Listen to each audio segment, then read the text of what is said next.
Sena.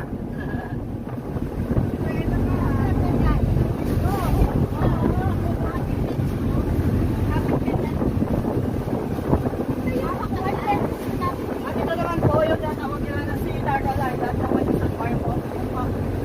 Yan po yung Sea Turtle Island. Tinawag yung Sea Turtle Island kasi dati maraming pagong nangingitlog yan. Kaso ngayon parang nabulabog sila kasi sa sobrang marami ng tao. So ngayon tinawag na lang yung Pusay kasi wala na mga pamikan. Island na lang. Pusay. Wala lang palang problem. Hi, Jay. Doon po. Sana tago.